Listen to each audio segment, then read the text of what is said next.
సాయినాథ్ మహారాజ్ గారి పాదారవిందాలకు శిరస్సు వంచి నమస్కరించుకుంటూ గతంలో పెళ్లివారితో కలిసి బాబా షిరిడీ రావడం అనేటువంటి అంశాన్ని కొంతవరకు చెప్పుకున్నాం.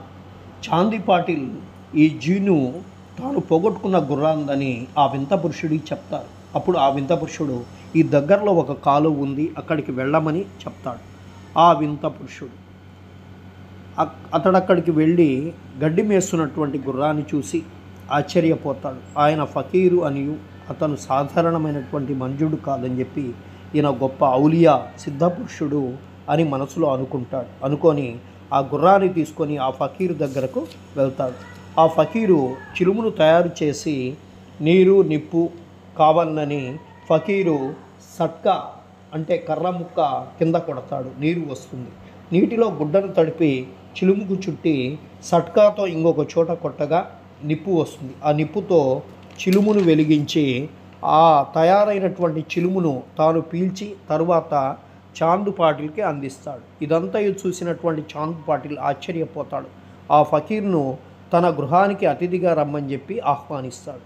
ఆ మరుసటి రోజు ఆ ఫకీరు చాంద్ పాటిల్ ఇంటికి వెళ్ళి కొంతకాలం అక్కడే ఉంటారు. ఆ పాటిల్ గ్రామ మున్సబు, అతనికి భార్య, తమ్ముని కొడుకు పెళ్లి సమీపిస్తుంది. పెళ్లి కూతుర్ది షిర్ది గ్రామం. పాటిల్ పెళ్లికి బయలుదేరతాడు. పెళ్లివారితో కలిసి ఫకీర్ కూడా బయలుదేరతాడు. ఎట్టి చికాకు లేకుండా వివాహం జరిగిపోతుంది.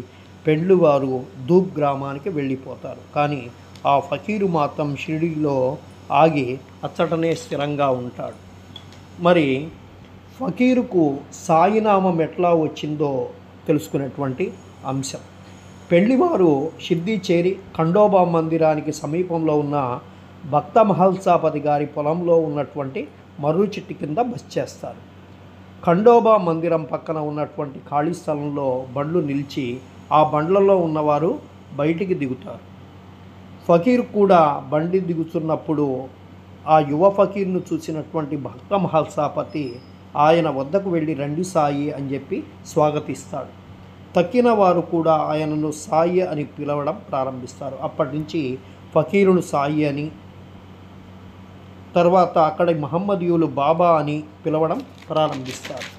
అప్పటి నుండి ఫకీరుకు నామధేయం సాయిబాబా అని చెప్పి పిలవడం జరుగుతుంది. అంటే అర్థం చూస్తే సాయి అంటే తల్లి, బాబా అంటే తండ్రి. అంటే తల్లి తండ్రిని కలిసినటువంటి దైవరూపంగా సాయినాథ్